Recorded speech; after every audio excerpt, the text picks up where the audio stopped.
سلام طعنا فقري ببزلهم ويبطحهم كبرات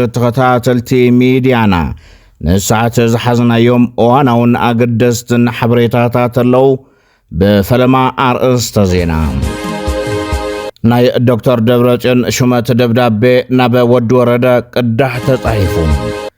رخاكب سلطان تقراي سكفتا فاتيرو يركب كتسمعوهم كاب فتنا قتلت زملة كنتوا كتما عدوى ملسيبو كان أربالكم هنا كتما أخصم قدستي كتما أخصم تيون تواهلا كتوع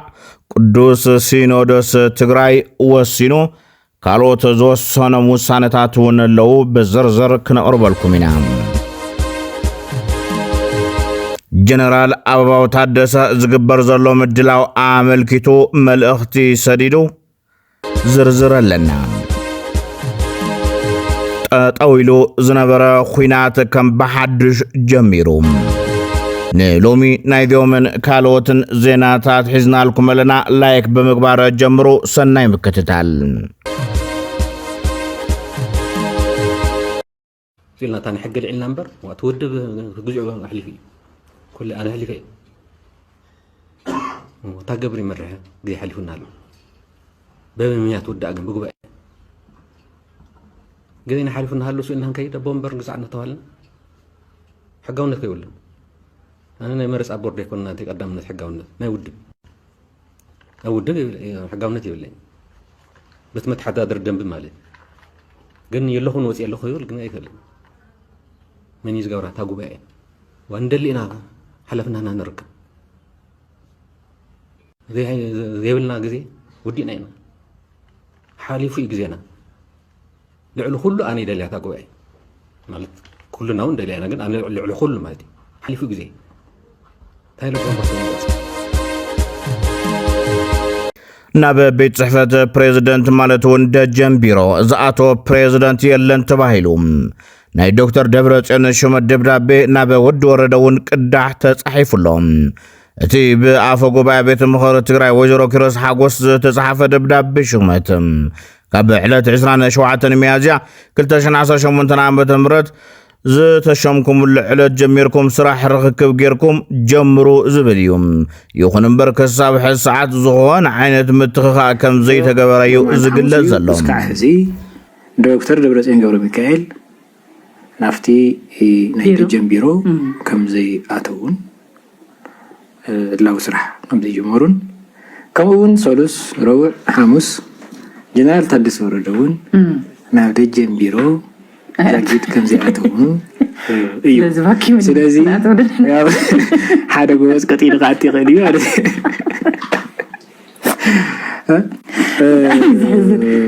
ካው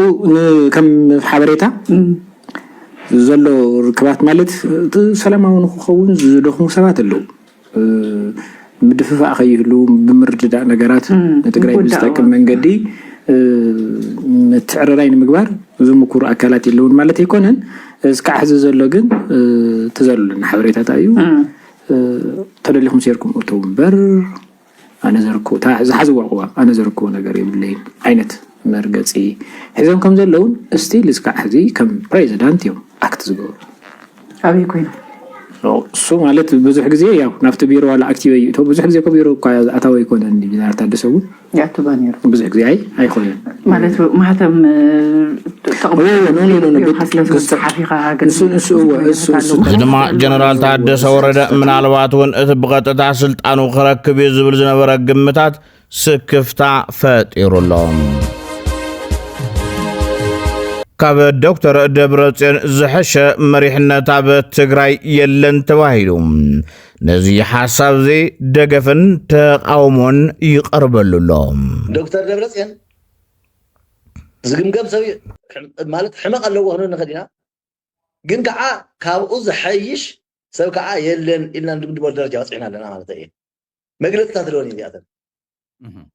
مالت تاية مقلت تمسلكا دكتور دبرتين حانتي تايو قلتي فو يوسنن مع باندا ود باندا اكيو صعيرنا كنو نخينا بزي قدس اين هاو قد تاينا هم قبلنا ትዕግስቲ ዘለዎ ነገር ማለት የዚ እሱ ብሰዓቶም ከይዱ አዲስ አበባ ተሽየም ነይሩ ወይ ከዓ ምሳኣቶም ከይዱ በርገር ተዝበልዕ ነይሩ ህዝቢ ትግራይ ህዚ ከም ህዝቢ እውን ሓለዋት እውን ኣይምነበሮን መስዋዕቲ እዚ ናይ ህዝቢ ትግራይ መስዋዕቲ ማይ ኮይኑ መውፂና ምጥፊና መጨረቀና ነይሩ ኢለ ኣምን ማለት ኣብ ከተማ ዓድዋ ዝተኻየደ ፈተነ ቅትለት ሕማቕ ምልክት እዩ ተባሂሉ እትት ማሊ ለይቲ ሰዓት 10 ኣብ መንበር ገዛ ከንቲባ ከተማ ዓድዋ ዝተደርበየ ቦምባኢድ ብዘይ መፍንጃሩ ኣብ ሰብን ንብረትን ሓደጋ ከየብፅሕ ምትራፉ ዝዝከር እዩ ከንቲባ ከተማ ዓድዋ ኣይተ ተስፋይ ገብረወልድ ነዛ ምልክቱ መልእኽቲ ሰዲድሎም ኣብ ከተማ ዓድዋ ብበዝሒ ፋይል መሬት ትሕዝቶ ከባቢ 17,000 ኣሎም እዚ ፋይል እዚ ናይ ክንደይ ሰብ ይኸውን እንተልኩም እንተበዚሑ ናይ 6,000 ሰብ እዩ በዝሒ ህዝቢ ከተማ ዓድዋ ብንእሱ 95,000 ይኸውን በዝሒ ገዛ ዘለዎ ንበዝሒ ህዝቢ ከተማ እንትካፈል 600 ይኸውን ስለዚ በዝሒ ተጠቃማይ መሬት እዚ እንተኮይኑ ኣብ ክልል እዚ እውን ገሊኡ 20 ገዛ እንተሃሊዎ ገሊኡ 10 ገዛ ይህልዎሞ በመንገዲ ክራይ አካብነት ዝረኸቦ ሒዝካ ተዓብ ትግራይ የላን እዚ መሬት ፍትሓዊ በመንገዲ ልምዓታዊ ክሳብ ትመሓደር ክቃለስየ ምስ ክራይ አካባቢ ሓይሉውን ክተዓረቕ አይደልን ክብል ኣብ ዕላው ፌስቡክ ገጹ አስፊሩሎም እዚ ድማ ምስቲ ዝተፈጸመሉ ፈተነ ቅትለት ዝተሓሓዝ ጉዳይ ክኸውን ይኽእል እዩ ተባሂሉ ተገሚትሎም ካብ መጀመርያ ዓመት 2018 ዓመተ ምህረት ናብዚ ኣብ መቐለ ክልተ ግዜ ኣብ ደጋዊ ቀጽሪ ዩኒቨርሲቲ መቐለ ካምፓስ ዓዲ ሓቂ ክልተ ቦምባ ሚያዝያ 26 2018 ዓመተ ምህረት ምሸት ኣብ ከባቢ ቤት ጽሕፈት ፕሬዝደንት ሓደ ቦምባ ምፍንጃሮም ኣካላት ጸጥታ ዋላን ህዝብን ተፍለጡ ብዛዕባ ፈጸምቶም ዛጊድ ንህዝቢ ዕላው ዝገበርዎ ሓበሬታ የለን ቤት ጽሕፈት ቅዱስ ሲኖዶስ ኦርቶዶክስ ተዋህዶ ቤተ ክርስቲያን ትግራይ ሓዱሽ መግለጺ ሂቡም ኣብ መግለጺኡ ዘምስዕቡ ውሳነታት ኣመሓላሊፉሎም ቅድስቲ ከተማ ኣክሱም ጽዮን መሰረት እምነት ሕገ ልቦናን ኦሪትን ክርስትናን ስለ ዝኾነት ቅድስቲ ከተማ ኣክሱም ጽዮን ተባሂላ ክትጽዋዕ ቅዱስ ሲኖዶስ ወሲኑ ዕለት 2 ሚያዝያ 2018 ዓመተ ምህረት ዝተኸበረ ሆሳዕና ኣብ ቅድስቲ ከተማ ኣክሱም ጽዮን ብወገን ተኸተልቲ እምነት እስልምና ተፈጢሩ ዝነበረ ህውከት በመራሕቲ ሃይማኖትን ዓበይቲ ዓድን በሰላም ንኽፍታሕ ዝተገበረ ተግባር እናነኣደ ሓላፍነት ዝጎደሎምን ንረብሻ ዝቅስቅሱን ኣካላት ናብ ሰብኣዊ ልቦም ክምለሱን ኣድላይ ስጉምቲ ክውሰድን ጻውዒት ኣቕሪቡሎም ኣብ ሃገረ እስራኤል ኢየሩሳሌም ዝርከቡ መነኮሳት ተጋሩ ብምዃኖም ጥራሕ ኣብ ገዳሞም ዝወፅሖም ዘሎ በደል ምትዕጉጋልን ጠጠው ንኽብል እውን ጻውዒት ኣቕሪቡ ኣብ መራሕቲ ትግራይ ዘሎ ኣፈላላይ ዘይምስምዕማዕን እቲ ዝተመዛበለን ተሰደደን ህዝብና ናብ መረበቱ ክምለስ ዕንቅፋት ይኸውን ስለ ዘሎ ብሰላማዊ ልዝብ ህዝቦም ክመርሑን ነቲ ኣብ ምዕቆብታት አይዲፒ ብሕማም ብጥሜት ብቁርን ዝሳቀ ዘሎ ህዝብና ብቁልጡፍ ክምለስ ክስራሓሉን ይጽውዕ መንግስቲ سعر عرب قبل على دقنا زمحللفو ናይ ሞት ፍርዲ ብምሕረት ክልዓለሎም ይምሕፀን ንጉስ ነገስት ሃፀይ ዮሐንስ ራብዓይ ንቤተ ክርስቲያንን ሃገርን ዘበርከቱ ዓብይ ኣስተዋጽኦ በሊቃውንቲ እውቅና ተዋሂብዎ ክብሪ ሰማዕትነት ከም ዝግበኦም ወሲኑሎ ዝብልን ካልኦት ቀዋማትን ወሲዱ ሕወሓት ህዝቢ ትግራይ ዝሃቡ ዕድል ኣባኺኑ ካሊእ ሓድሽ ዕድል ዝሓትት ዘሎ ተባሂሉ ነዚ ዝበሉ ብወገን ኢትዮጵያ ንሕወሓት ካብ ዝወቕሱ ኣካላት እዩ ብዙ መስዋዕትነት አስከፍሎ መንግስቱ ነው 27 ዓመት ያ መንግስት ሲሆን ኦን ዘ ቢሃፍ ትግራይ ህዝብ ነው የመጣው እንዴት ስቲል ትግራይ ምንድነው የሚለው ህወሓት አይደል ህዝባዊ ወያኔ ሓርነት ትግራይ ነው ስቲል ትግራይ የሚለውን አለቀቀም በትግራይ ህዝብ ነው ማለት ነው መንግስቱ ነው የትግራይን ህዝብ ሊመጥን በሚችል መልኩ የኢትዮጵያ አሁን ከትግራይ ፐርስፔክቲቭ ነው እየነገርኩ ያለ ስለ ኢትዮጵያ አይደለም ሀገሪቱን በትክክል መርቶ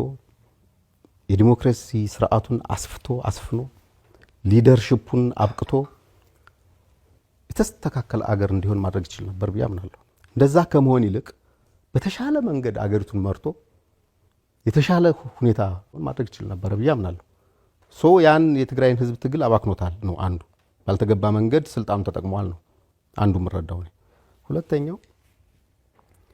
ከዚህ ተወግዶ ከመሐል ሀገር ስልጣን ተወግዶ በህዝባዊ ማዕበል መቀሌ ከገባ በኋላ የሄደበት ርቀት ደግሞ እጅግ ያሳዝነኛል። የትግራይ ህዝብ ታዛዥ ህዝብ ነው ብዬ ነው የማስበው። በጣም ሰርፕራይዚንግ በጣም ታዛዥ ህዝብ ነው። የትግራይን ህዝብ ልብ ትርታ ተከትሎ እስቲ እኒ አካላት ተሳስተዋልና ብሎ ህልውና ያደጋ ላይ ከሚወድቅ አንድ ድል ስጣቸው እነሱን ተከትዬ እነሱ በሚሉት ብሎ አስቦ ትግሉ እጅግ በዘመን በእኔ እምነት የከፋ መስዋዕትነት ከፍሎ ፕሮፌሰር ክንደያ ገብረ ሕይወት ጌታቸው ረዳ ኣብ ሕወሓት ክሰርሕ ዘይከኣለሉ ምኽንያት ጌታቸው ጊዜያዊ ምምሕዳር ካብ ዝምስረት ኣብ ክልተ ሰሙን እዩ ይሁዳ ዝብል ሽም ተዋሂብዎ ተባሂሉ ጌታቸው ፕሬዚደንት ኮይኑ ብድሕሪኩ ክልተ ሰሙን እውን ይጸናሕና ይኮ አይ ቲንክ ክልተ ሰሙን ይጸናሕናስ ይሁዳ ጉጅለ ዝብል ጽሑፍ ተዛልዩ ይኮ ብጣዕሚ ዓብዪ ጽሑፍ ማለት ኣብቲ ጽሑፍ ብጣዕሚ ትመስሓቅ ማለት ብዙሓት ሰባት ተሳተፉ ምዃኑ ንሪኢካ ናቲ ጽሑፍ ኳሊቲ ይፈላለዩ ኣብ ውሽጡ ማለት ተወሰና ብፍላይ ኣብቲ ጊዜያዊ ምምሕዳር ዘለና ናይ ማእከላዊ ኮሚቴ ኣባላት ንዓና ታርጌት ዝገብር ክገሊኡ ብጣዕሚ መሕፈሪ ማለት ናብ ቤተሰብ ናገለ ኸይዱ ያው ይሁዳ ጉጅለ ይመፁ ይብል ክልተ ሰሙን ይጸንሐ ማለት እዚኣ እስካዕ ዋህይ ወሪዳ ማለት እዛ ጽሕፍቲ እዚኣ ገሊኡ ብጽሑፍ ገሊኡ ብቃል ማለት እዚ ሰቢሉ ታይ ልክ ሓምታ ናይ ስምምዕ ፕሪቶሪያ መጀመርያ ዋላ ለይምቕባል ነበረ ማለት ስራሕ ፈጻሚ አይንቀበሉ ኢሎም ወሲኖም የመጽኦም ድሓረና ኣብ ማእከላዊ ኮሚቴ ተገሊጡ ማለት እዩ ልክ እዚኣ እውን ትግዜያዊ ሻዕታ ብድምፂ መስተሰዓሩ እውን እኮ ያው ንቀበሎ ግን ነምኩኖ እያ ነራት ሰለስተ መገድ ባህላ ማለት ልክ ትግዜያዊ ምሕዳር እውን ስራሕ ምስ ጀመረ በቃ ትግዜያዊ ምሕዳር ከይሰርሕ ምግባር ባይዞ ወይ ትግዜያዊ ምሕዳር ብቅድሚ ጌታቸው ደብረጽዮን ዶክተር ደብረጽዮን ፕሬዚደንት ኮይኑ ናውዚ ፌደራል ትልኣኽተሉ ነበርና ካቢኔ ኣባላት ብምሉእ ናይ ጌታቸው ሒዙ ኸይዱ ታፈላላይ ኣብ ጌታቸው ዶክተር ደብረጽዮን ጥራሕ ታፈላላይ ማለት ጌታቸው ፕሬዚደንት ራሁ ኩሉ ካቢኔ ኣባላት ምስ ደብረጽዮን እውን ክኸድ ንኽእል ነበረ ካቢኔ እዩ ምንም ተቐየረ ነገር መሰለኝ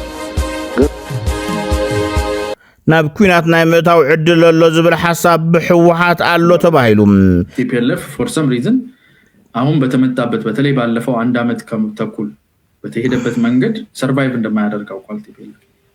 አሁን ባለበት መንገድ መቀጠል አይችልም። ሙሉ በሙሉ መቀየር ወይ መጥፋት ያለበት ድርጅት ነው። የትግራይ ኮሚኒቲ ማህበረሰቡ ቲፒኤልኤፍን